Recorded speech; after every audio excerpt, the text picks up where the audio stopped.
Okay. Okay, good evening everyone. In this video, we're going to explain the question that given by our lecturer. Before that, my name is Vinosha, daughter of Raman. My metric number is B0819104142. Okay. Okay, this is the first question that our lecturer asked. He asked to name name this device and explain normal condition and abnormal condition and how it's function. Okay. First, the name of device is metal oxide resistor. And then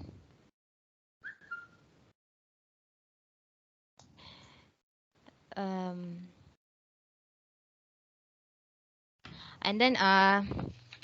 about this device, it is two-terminal semiconductor device.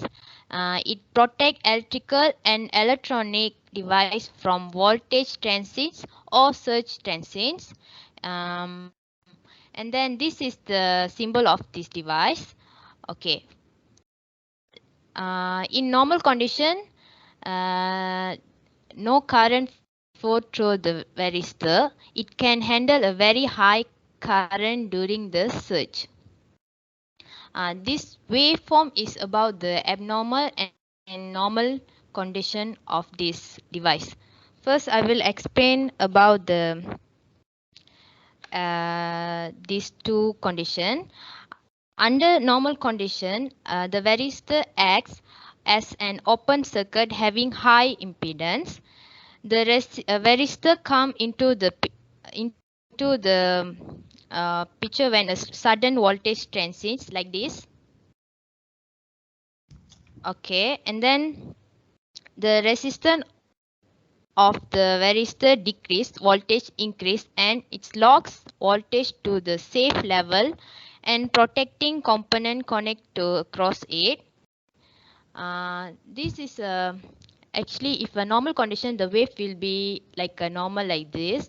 It won't exist like this, like exist voltage. This is called the abnormal condition. Okay. Okay. Next we see the example of the circuit. I'm going to explain here about the circuit. How the normal condition and abnormal condition.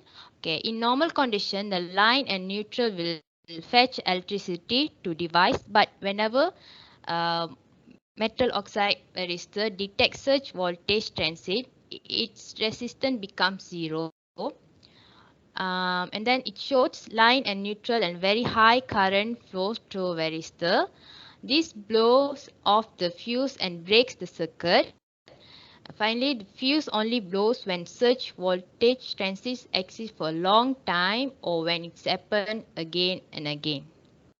Okay, that's all.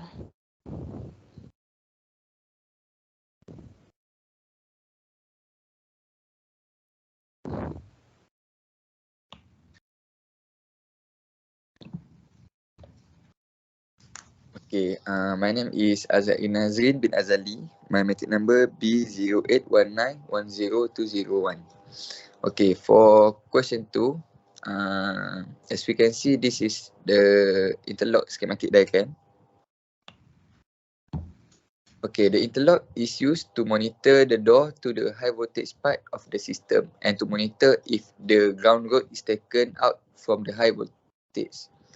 It can also be a door in a safety fence mounted around the high voltage part. You can use the delivered hard-tin plug with 6 pins to connect the interlock. Okay, but we need to take care that two normally closed contacts are used together. The interlock works with a dual channel operation, so it will monitor the discrepancy time between the two contacts, and it has a cross that detection to prevent connecting the two circuits together in a fault case.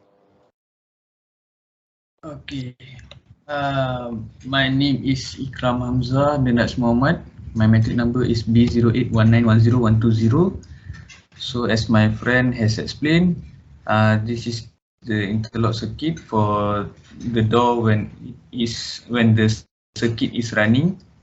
So as you can see, the number 1 and number 2, the interlock pins, when this is in normally open condition, the number 3 and number 4 will be in normally closed condition. So it will always be vice versa, and it will not be same. Then only the circuit can run smoothly. So that is how the circuit functions. So this is the safety precaution during the simulation. Shielded cables must be used for interlock connections. The cable shield must continue through the connectors. The end of the safety circuit is a termination or a bridge. It is recommended to use a safety fence or something equal during your simulation. Okay, thank you. My name is Irfan bin Muhammad Rafi. My metric number is B0819104442. So I'm gonna explain a little bit about these 4 cables. So if you can see for cable number 1, you can see it's such unshielded cable. It's such it's not pretty good for usage in cable. So for number 2 is better than number 1 because of there is foil on the cable, so it's called foil shielded. So the recommendation is good. Number 3 is better than number 2 for the cable number 2 and number 1. It's called braid shield. It got a braid on the cable. It's just better or good for cable than than foil. So the last one is foil braid sheet. So this one is best among these 4 cables just because of its combination from braid and foil into one cable. So it's the best among these 4. So that's all.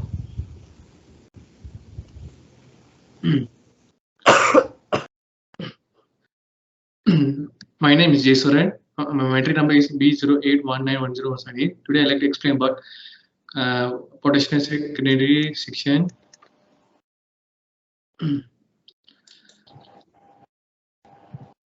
Okay.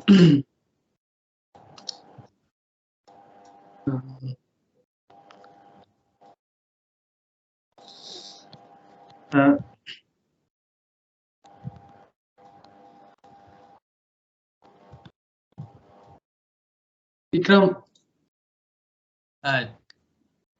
It's okay. Let me control this. Okay.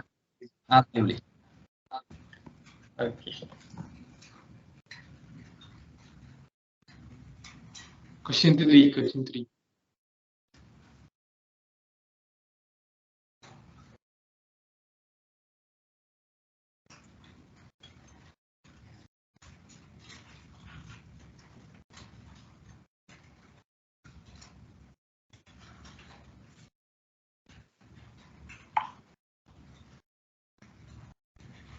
Hello? Jace, are you there, Jace?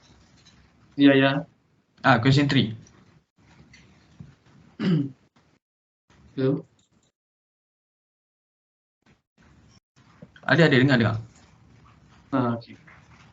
Tapi dekat sini tunjuk question 2. Name the matrix. Okay. This is my schematic. Okay. Primary winding is B to the transformer. This is primary winding to the transformer. The secondary winding is A. That's one. Secondary winding below the transformer and top of a transformer. Okay. I would like to explain about secondary winding. Secondary winding is the winding of a transformer that receives its energy by electromagnetic induction from the primary winding. The secondary winding is facility with large wire because of the increase in current whereas the primary winding is made up a smaller courage wire due to the less current conduction. Ikram, hello Ikram, show the current, the top of the transformer. This transformer. This is the top of the transformer. It is the bottom part of the grounding transformer. Got any question, guys?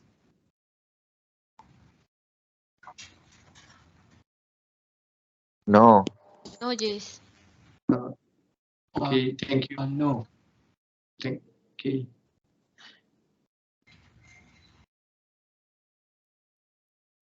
All right. Thank you, guys. Thank you.